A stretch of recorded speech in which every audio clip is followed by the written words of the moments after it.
Hello there, good morning and welcome to today's Valentine special daily ramble here at Claret and Booze. My name's John, aka Virgil, and today I've got a few little West Ham things to talk about and a more general football discussion. So on this beautiful Valentine's Day, if you haven't already done so, then please subscribe to Claret and Booze YouTube channel. If you like what you watch today, then please why not hit the like button. And if you hit the bell notification, you'll be advised as and when we go live and upload shows. So as I said, it is Valentine's Day, February the 14th. And who better than to do today's show than the best looking member of Claret and Booze. So I'm going to get started straight away. And, you know, it's not West Ham related, but it's more of a football discussion, really. And it's the reigniting of the supposed pull-away, breakaway European Super League. The European Super League has reared its ugly head again.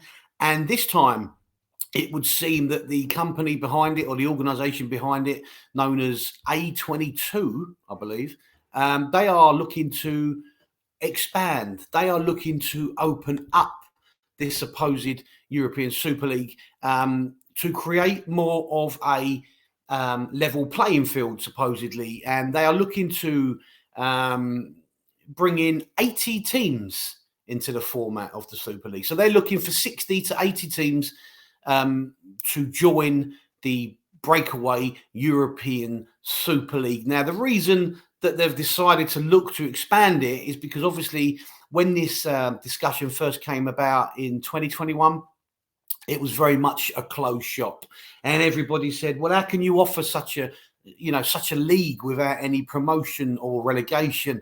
And it seems as though the kind people at A22 have listened to the fan base and have said, you know what? We like what you're saying.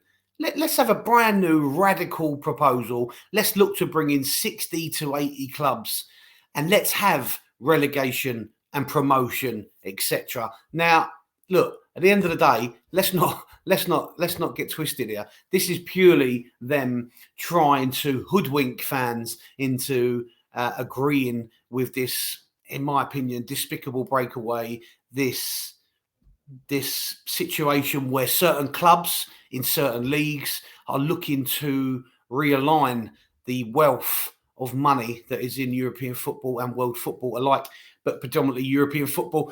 They are teams such as Juventus, Real Madrid, Barcelona, who have seen the shift in power change somewhat in so much as the fact that they are not the big players that they once were in European football.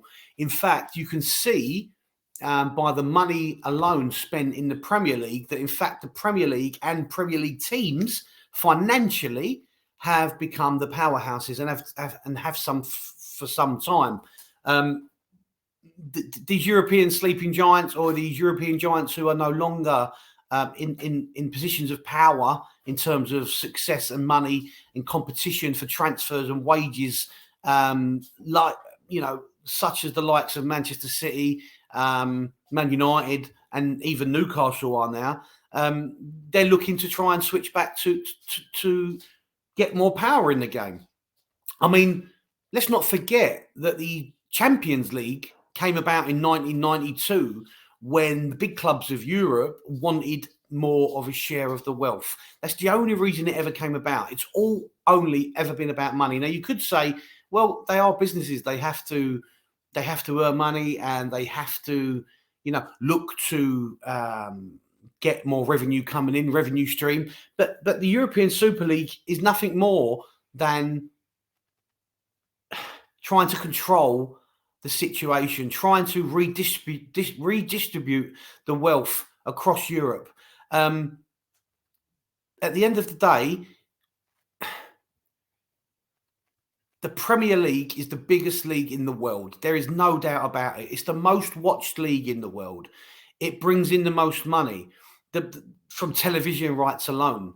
You can't put a gun to broadcasters' heads and suggest that they should be pumping money into Serie A or Ligue 1 in France, or, back into the Spanish leagues. The reason that the television broadcasters pump so much money into the Premier League is because it is a global product, okay? And I don't think we've ever seen a time, such an unprecedented time, where, you know, just in January, transfer window just gone, Chelsea spent more in transfer fees than the whole of the Spanish, Italian, and German leagues combined.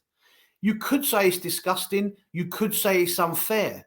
But at the end of the day, it's no one's fault that the Premier League has become such a powerhouse. Now, we know that with the sanction, we know that with the accusations that are being led towards Manchester City, over 100 supposed breaches of regulations financially, etc., that maybe the Premier League is manipulating things to their own end. But for me, any proposed breakaway of the European Super League is nothing to do with the individual clubs going into it. It's what it leaves behind. Now, the English pyramid system is like no other, okay? You can go down to the National League, which is the 5th league in this country, and you can see attendances in excess of 4,000 people. You know, you've got teams there like Wrexham, massive fan base, now being backed up by 2 Hollywood actors. You've got Notts County, you know, one of the oldest and founder members of football in this country. They get thousands of fans down there. But even if you go to my local team, Dagenham and Redbridge, which I often do when there's nothing else on, you know, they get 1,500 fans. And this is the 5th division of the pyramid system. So any European Super League breakaway for me, however tempting it may seem for the big clubs, I don't really care. If they want to go, let them go. But my main concern is what it leaves behind. Because if teams like Liverpool, Manchester City, Newcastle, Man United decided to go with the breakaway league, then it would leave big financial dent in what's left behind, because the television companies would probably follow them to some extent. This won't happen, however. We saw the massive uproar that it caused before. And, you know, I think even fans of the big clubs who would be supposedly joining European Super League, they were as up in arms as anybody. This company A22 need to go away. And I believe that shortly there will be a hearing in the European Court of Justice to decide whether UEFA can stop teams joining this new independent venture. The Football Supporters Association, the FSA in this country, have described this new proposal as the twitching of the corpse. They're of the belief that this matter is dead in this country. And I, for one, hope this is the case. Now, the new proposal, the new radical proposal, is trying to entice more clubs to fall for the proposal and to go with it. You know, there will be demotion and relegation. It will be separated into tiers, i.e. tier 1, 2, 3. So, for example, West Ham if they finished currently in the position they're in, they would be playing in tier 3, and they would be playing other teams from around Europe who would also be classed as tier 3 teams. So, for example, West Ham could be playing against a team in the 16th, 17th, 18th position of the Dutch league or the Spanish league. It doesn't appeal to me. You know, it's not broke. There's no need to fix it in this country. And this is all because the powerhouses in other parts of Europe, Barcelona, Real Madrid, you know, Juventus, they are looking at the money in the Premier League, looking at the money being spent in the Premier League, and they want a bit of the cake. They want a bigger piece of the pie. I don't think this will go ahead, even if the European Court of Justice declare that UEFA can't stop this breakaway. I'll be shocked if British teams, English teams go ahead with it. However, we never know. But I, for one, for me, I love West Ham. We're in the Premier League, but I love the whole makeup, the whole DNA, the whole pyramid that we have in this country, and any breakaway would subsequently, probably cause problems there for the teams lower down in the league system. So that's my little rant regarding European Super League. I hope it doesn't happen. I'm sure it won't happen. I've got some other brief news today. Now, this is in regards to this man. Where is he? Here we go. Patrice Evra. Patrice Evra, who loves the game, in his time at West Ham, £80,000 a week, he was playing for us in Moyes' first stint at the club.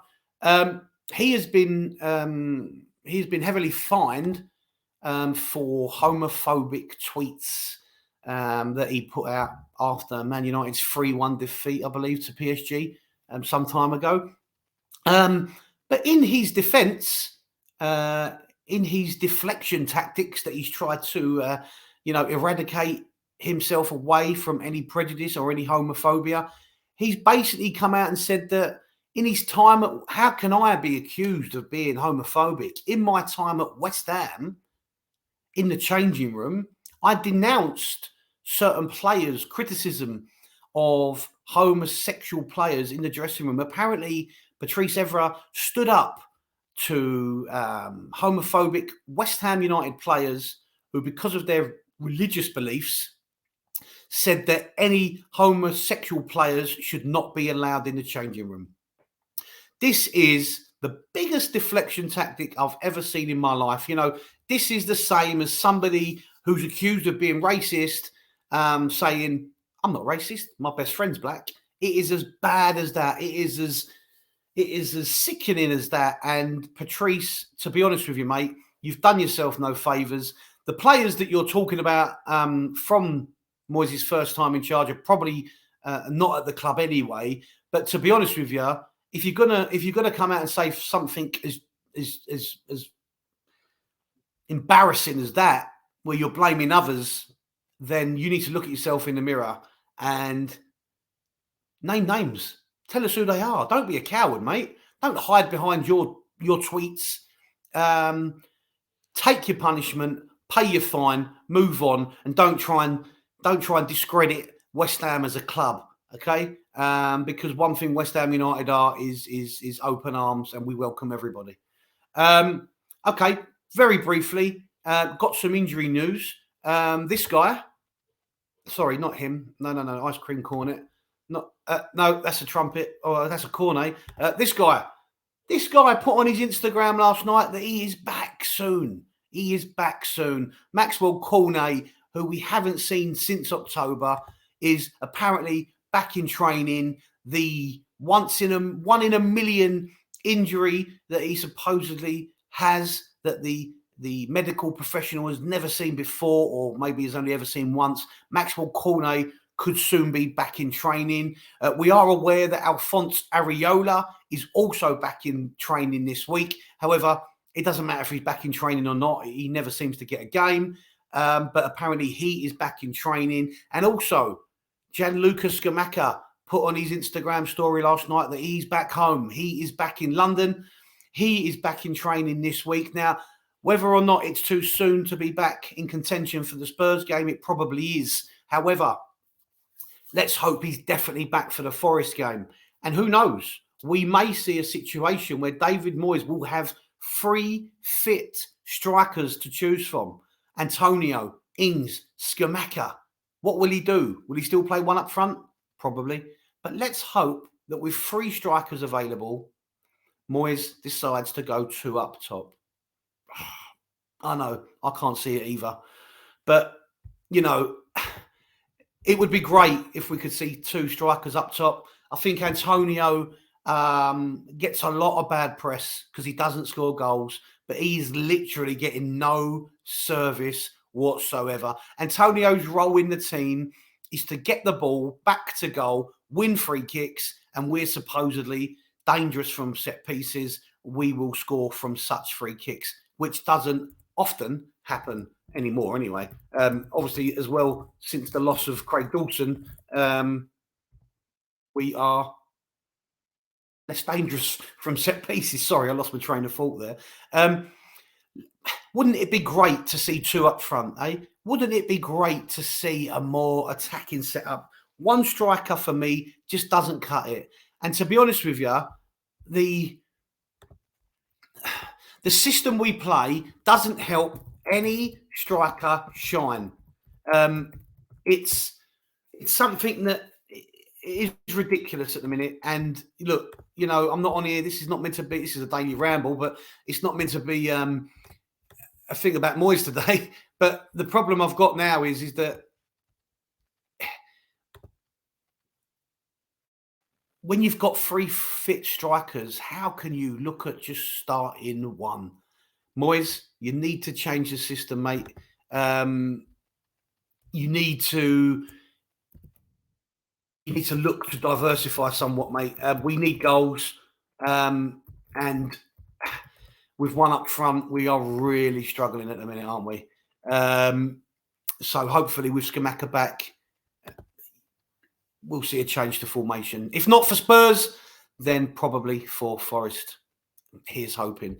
Okay, so last, just want to talk about a bit of fun. Well, it wasn't a bit of fun for the Chelsea fan who took the hit, was it? As we saw, was all over social media after before the game it happened, but all over social media after the Chelsea game, was that sucker punch or that punch from the West Ham fan, who some people are calling Harry Potter because of his glasses, who hit the Chelsea fan who was goading a few West Ham fans. Now, as you can see below me, www.canningtownlen.com. That's a friend of the show, a nice guy and a fantastic artist who predominantly paints West Ham related images. He's done some work for us as well. He's done some work for me and my son.